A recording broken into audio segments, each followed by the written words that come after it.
जहाँ कम रेंट है वहाँ पर हर चीज सस्ता रहेगा, उधर ही सबसे सस्ता रूम भी मिलता है।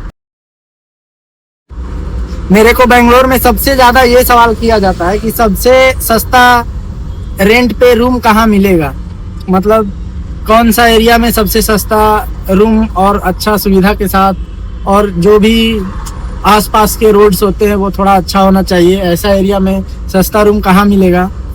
बहुत से लोगों का यही सवाल रहता है। तो देखिए यहाँ पर तो बहुत सारा जगह है जहाँ पर अलग अलग रेट है। अब मान लीजिए आप कैसा काम करने वाला है उस पर डिपेंड करता है। आप बेंगलोर में आते हैं तो क्या काम करते हैं। अगर आप ये स्विगी जोमेटो या ड्राइविंग फील्ड में बैटरी का कार या ओला उबर या रेपिडो, जो भी ऑटो, जो भी पोर्टर, मालगाड़ी ढोने वाला, सामान ढोने वाला, या फिर लेबर में काम करते हो बिल्डिंग में, या सिक्योरिटी, या फिर इंडस्ट्रियल एरिया तरफ करते हो जहाँ कंपनी वगैरह रहता है। कंपनी में 8 घंटा का ड्यूटी, 9 घंटा का ड्यूटी फिक्स रहता है, उसमें ESI PF सब मिलता है। तो मान लीजिए अगर आप उसमें काम करते हैं, अगर ये आप इंडस्ट्रियल एरिया तरफ जाके काम करते हैं, कंपनी में काम करना चाह रहे हैं, आपको टाइम से आना है टाइम से जाना है, वैसा काम ढूंढ रहे हैं, तो वो आपको इंडस्ट्रियल एरिया तरफ जाना पड़ेगा और उधर ही सबसे सस्ता रूम भी मिलता है। सबसे सस्ता रूम, सब्जी बहुत सस्ता मिल जाएगा। आप बेंगलोर सिटी के अंदर में सब्जी लेंगे तो कोई सा भी दुकान से लीजिए महंगा ही मिलेगा, क्योंकि उसका दुकान का रेंट ही इतना रहता है कि रेंट की वजह से सब्जी महंगा हो जाता है। लेकिन अगर आप इंडस्ट्रियल एरिया तरफ जाते हो, जैसे मान लीजिए यशवंतपुर हो गया, होसकोटे हो गया, या फिर अनेकल हो गया, या फिर उधर हो गया, जिधर भी हो गया, ममसंद्रा, तिवल, जो भी जितना भी है उधर आपको रूम सस्ता मिलेगा। और आप सिटी के अंदर में लेंगे तो आप बहुत सारा काम कर सकते हैं, आराम से डेली बहुत सारा काम कर सकते हैं, बहुत सुविधा मिलेगा। अगर आपके पास बहुत सारा सुविधा है लेकिन रेंट बहुत ज़्यादा है। अगर आप ये जानना चाहते हैं कि लमसम कितना रेंट होगा इंडस्ट्रियल एरिया तरफ या सिटी में कितना है, या फिर एक ऐसे एरिया भी है जो ना इंडस्ट्रियल है और ना सिटी है लेकिन वो अच्छा एरिया रहता है, उधर मेट्रो भी रहेगा, सभी चीज़ रहेगा। 3-4 तरह का इधर है, BBMP है, फिर से BDA है, पंचायत है, बहुत सारा है। लेकिन सबसे सस्ता रेंट पे रूम मिलता है पंचायत के ज़मीन पे जो घर बना हुआ रहता है उसमें। उसके बाद BBMP, BDA तो बहुत मतलब ज़्यादा ही महंगा हो जाएगा फिर।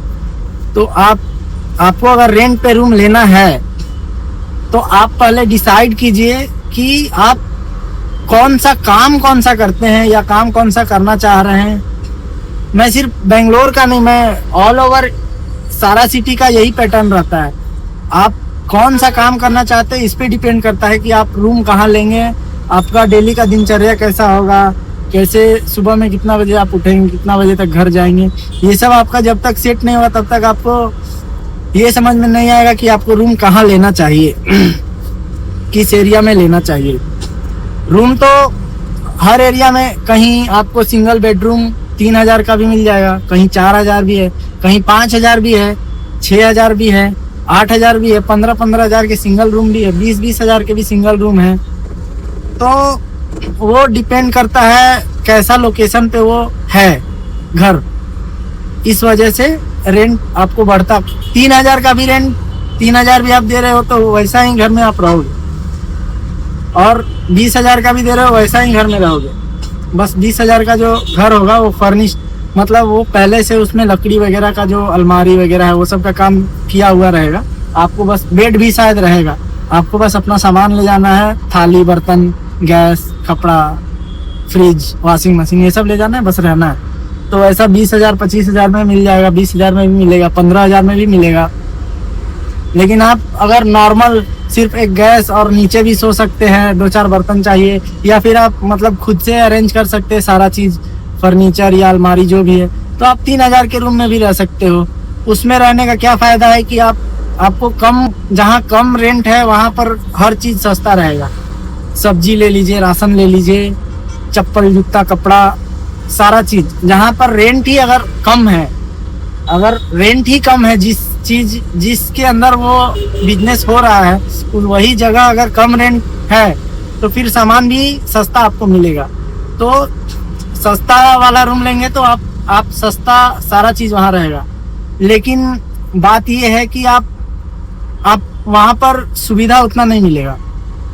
थोड़ा सा पैसा लगाकर अच्छा जगह में भी रूम ले सकते हैं, वहाँ आपको सुविधा मिलेगा। अगर आप अच्छे से जानना चाहते हैं रूम और काम के बारे में या कुछ चीज़ के भी बारे में, तो आप मुझे इस वीडियो में सपोर्ट कीजिए। मैं आपको और खुल के और डिटेल्स में बताऊंगा कि कुछ चीज़ भी बेंगलोर के बारे में, हर चीज़ आप जो जानना चाहे वो बताऊंगा मैं।